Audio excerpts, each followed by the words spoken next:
Everyone, स्वागत है आप सभी का फिर से मेरे चैनल पर MST जानी शॉर्ट्स एंड व्लॉग में। तो कैसे हो आप लोग? उम्मीद है आप लोग सब ठीक होंगे। और मैं अपना स्टडी जर्नी यूट्यूब पर शेयर करती हूँ और सीटेट का एक्सपीरियंस भी आप लोगों के साथ शेयर किया था कि मैंने फर्स्ट अटेम्प्ट में कैसे सीटेट क्लियर किया था, उसके बारे में भी मैंने आप लोगों को बताया था। तो आज मैं आप लोगों को बताऊंगी कि आप अगर DSSB की तैयारी करना चाह रहे हो तो किस तरीके से आप DSSB की तैयारी करें। और आप लोगों के कमेंट आए थे कि DSSB की वैकेंसी कब तक आएंगी, एज लिमिट उसमें क्या होती है और कौन कौन सी सब्जेक्ट की मतलब वैकेंसियाँ आएंगी और कब तक, ये सारी चीज़ों के बारे में मैं आप लोगों को बताऊंगी। तो वीडियो शुरू करने से पहले आप लोगों से एक छोटी सी रिक्वेस्ट है, प्लीज़ अगर चैनल को सब्सक्राइब नहीं किया है तो प्लीज़ सब्सक्राइब करें और लाइक नहीं किया है तो लाइक करें और ज़्यादा से ज़्यादा शेयर करें, ताकि हमारे जैसे जो भी बहन या भाई हैं जो इन चीज़ों को फेस कर रहे हैं तो उन लोगों को भी फ़ायदा हो और कुछ वो भी अपना मतलब कोई डाउट है तो उनका भी क्लियर हो जाए। तो सबसे पहले मैं आप लोगों को बताऊंगी कि DSSB की वैकेंसियाँ बहुत जल्द आ जाएंगी। अगर आप लोगों ने सीटेट क्लियर कर लिया है और इस साल जिसने अभी सीटेट दिया है, जिनका दिसंबर जनवरी फरवरी में हुआ है, तो उनके लिए भी एक सुनहरा मौका है। तो आप अपना मतलब DSSB की तैयारी कीजिए, क्योंकि बहुत ही अच्छा मौका होगा, क्योंकि अभी सीटेट क्लियर किया और आपका रिजल्ट भी आ जाएगा उस टाइम तक जब तक वैकेंसी आएंगी। तो अभी तो देखो, मैं कोई फिक्स नहीं बता सकती कि वैकेंसी कब तक आएंगी, लेकिन जल्द ही आएंगी। काफ़ी दिनों से नोटिफिकेशन आ रहे हैं कि वैकेंसी आएंगी, देखने को मिलेंगी। और किस किस सब्जेक्ट की आएंगी, कि अगर वैकेंसियाँ आती हैं तो PRT TGT या PGT सबके लिए ही आएंगी। तो तीनों की ही वैकेंसियाँ आएंगी। और SST जो भी TGT PGT के लिए क्या हर सब्जेक्ट की आएंगी, मैथ्स SST इंग्लिश हिंदी और सब्जेक्ट के लिए वैकेंसी आएंगे। अगर निकालेगी तो DSSB और जल्द ही निकल जाएगा, ये तो कन्फर्म हो गया है।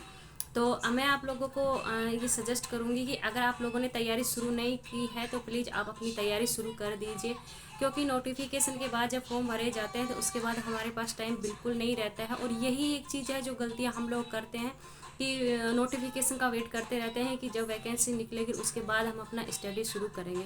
क्योंकि एक DSSB का एग्ज़ाम ऐसा होता है कि इसमें नेगेटिव मार्क्स भी होता है, क्योंकि सीटेट में तो नेगेटिव नहीं होता, KVS में भी नहीं है। तो इसमें नेगेटिव मार्क्स होता है और पेपर भी थोड़ा हाई लेवल का ही आता है, ऐसा नहीं है कि बिल्कुल ईजी आ गया। तो इसके लिए आप लोगों को पहले से अपनी तैयारी करनी होगी। तो मैं आप लोगों को यही बताऊंगी कि आप अपनी तैयारी में अभी से लग जाइए, बहुत ही अच्छा मौका है आप हमारे लिए ये।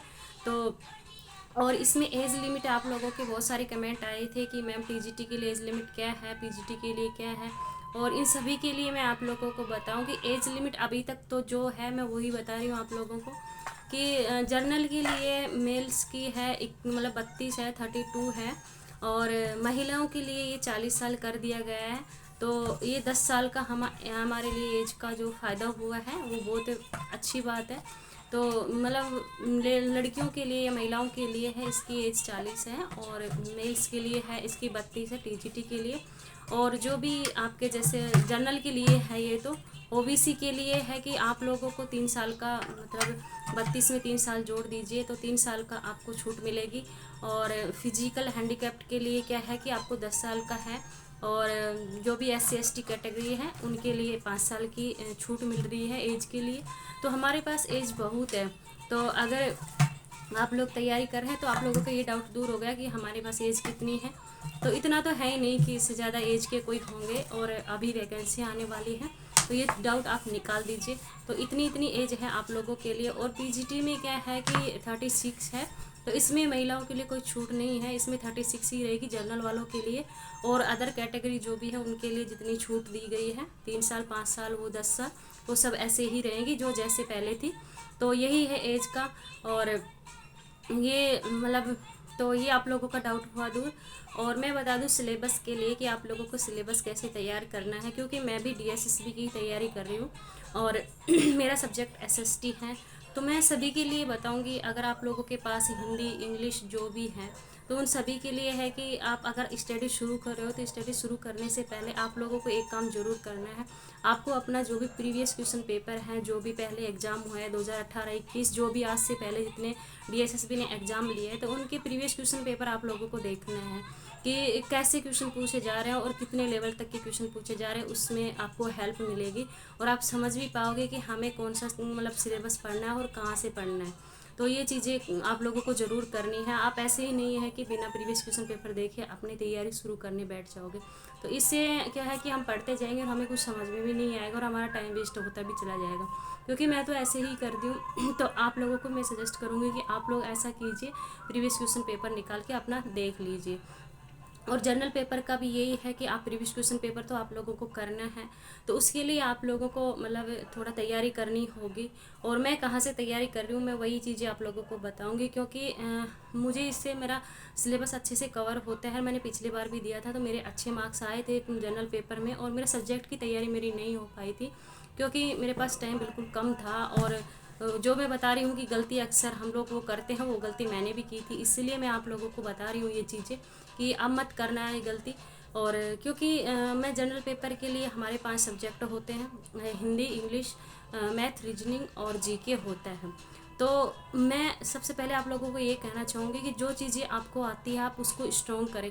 मान लो कि जैसा कि मेरा इंग्लिश वीक है, तो मैं पहले इंग्लिश में नहीं पढ़ती, तो 80 मार्क्स का जो चीज़ मेरे पास बची हुई है मैं उसका अच्छे से तैयारी करती हूँ। लेकिन इंग्लिश की भी मैं तैयारी कर रही हूँ, अगर हो पाती है आप लोगों से तो ज़रूर कीजिएगा इंग्लिश की सबकी तैयारी। जैसे मैंने एग्जांपल दिया है आप लोगों को, तो आप उनके लिए अलग अलग से तैयारी कर सकते हैं, यूट्यूब से हेल्प ले सकते हैं या बुक से, जैसे भी आप लोग पढ़ रहे हो आप उनकी तैयारी अच्छे से कीजिएगा। और हर रोज़ मॉक टेस्ट भी कीजिएगा, हर रोज़ नहीं तो 1-2 बार अपना मॉक टेस्ट कीजिएगा। और प्रीवियस क्वेश्चन पेपर जैसे मैंने आप लोगों को बताया उससे बहुत हेल्प मिलती है, आप लोगों को वो करने हैं। तो जो सब्जेक्ट होता है, जैसे मेरा सब्जेक्ट एसएसटी है, तो मैं अपना एनसीईआरटी बुक पढ़ती हूँ। तो मैंने वैसे तो बेसिक से शुरू किया है, अपना 6 से एनसीईआरटी पढ़ी है। वो वैसे 6 से लेकर 12 तक मैं अपना एनसीईआरटी पढ़ूंगी, लेकिन क्या है कि इतनी सारी एनसीईआरटी हम पढ़ नहीं पाते हैं, तो मैं अपना क्या है कि 6 से 8 क्लास तक के एक बार मैं उसका रिवीजन कर लेती हूँ। जो भी मेरा सम हिस्ट्री जो 4 सब्जेक्ट हैं मेरे उनके, और उसके बाद मैं 9th से लेकर 12th तक मैं उनको अच्छे से पढ़ती हूँ और वहीं से मेरा सिलेबस कवर हो जाता है। तो मैं अगर आप लोगों के पास सब्जेक्ट एसएसटी है तो मैं आप लोगों को यही सजेस्ट करूँगी कि आप एनसीईआरटी पढ़ें, और उसके बाद अगर कोई आप पढ़ना चाहो तो बुक वगैरह ले लीजिए। ज़्यादा बुक की पढ़ने के बजाय आप एक ही बुक को बार बार रिवीजन कीजिए। एनसीईआरटी को 2 या 3 बार अगर आप लोग पढ़ लोगे अच्छे से और उसके नोट्स भी आप बना लेते हो तो आपके लिए अच्छा होगा।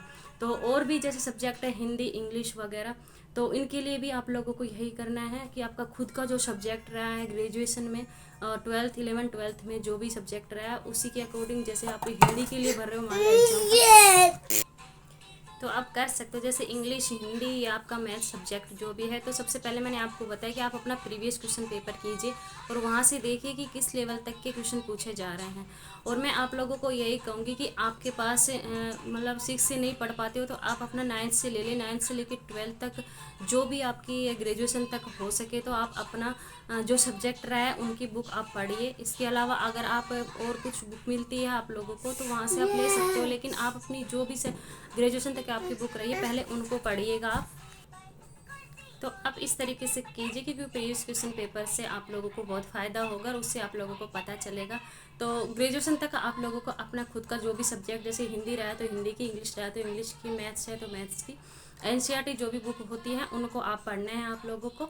उससे आप लोगों को बहुत हेल्प मिलेगी, उसी से जो कि है कि आपका अधिकतर सिलेबस कवर हो जाएगा। उसी के रिकॉर्डिंग डीएसएस भी अपना क्वेश्चन मतलब पूछती है, क्वेश्चन वहीं से आते हैं। तो आप लोगों को टेंशन लेने की ज़रूरत नहीं है, क्योंकि इसीलिए मैं आप लोगों को बोल रही हूँ कि अभी टाइम है, अभी से आप अपनी स्टडी में लग जाइए। और जर्नल पेपर की किस तरीके से आप लोगों को तैयारी करनी है वो मैंने अपनी एक पहली वीडियो में आप लोगों को बता रखा है, तो आप मेरे चैनल पर जाकर देख लीजिए, आप लोगों को मिल जाएगी। जिसमें मैंने बता रखा कि अपना सिलेबस कैसे कंप्लीट करें, उस वाली वीडियो में आप लोगों को अच्छी डिटेल से मिल जाएगा। तो अगर आप लोग भी तैयारी शुरू कर रहे हैं तो मैं अपना स्टडी जर्नी आप लोगों तक शेयर करती हूँ, तो आप मेरे साथ अपना स्टडी कर सकते हो। और अगर और कुछ डाउट हो तो आप लोग कमेंट में ज़रूर पूछना, और मैं अपने साथ मिलकर हम स्टडी करेंगे तो बहुत अच्छा रहेगा। तो अपनी स्टडी आप शुरू कर दीजिए, क्योंकि जब तक वैकेंसी आएंगी आपका सिलेबस अधिकतर कंप्लीट हो ही जाएगा। तो आप तैयारी कर सकते हैं, हमारे साथ मिलकर हम साथ स्टडी कर सकते हैं, क्योंकि मैं अपना हर रोज़ का स्टडी जर्नी आप लोगों के तक शेयर करती हूँ और उसमें बताती हूँ कि मैं किस तरीके से अपने सिलेबस कवर करती हूँ और कितना घंटे, क्योंकि मैं एक हाउस वाइफ हूँ और मेरा बेबी भी है 2 ईयर का, और उसके साथ भी मैं अपने 6-7 घंटे की स्टडी आसानी से कर लेती हूँ। और ये आप लोग समझ ही सकते हो कि हाउसवाइफ के लिए कितनी सारी प्रॉब्लम होती है, घर का काम, बेबी वगैरह सब कुछ संभाल के भी इतना टाइम निकाल लेती हूँ। और मैं बताती हूँ कि आप लोग अगर इस तरीके से करोगे तो आप 100% अपना सिलेबस भी कवर कर पाओगे और आपका रिजल्ट भी अच्छा देखने को मिलेगा, अगर आप हर रोज़ अपना स्टडी टाइम टेबल लेकर चलते हो और इसी तरीके से अगर स्टडी करते हो। तो प्लीज़ अगर वीडियो आप लोगों को अच्छी लगी है तो लाइक ज़रूर करना और ज़्यादा से ज़्यादा शेयर करना, और मेरे साथ आप स्टडी हर रोज़ अपना मेरा स्टडी जर्नी देख सकते हो और आप भी अपना स्टडी शुरू कर दीजिए। तो मिलते हैं नेक्स्ट वीडियो में, तब तक के लिए बाय बाय।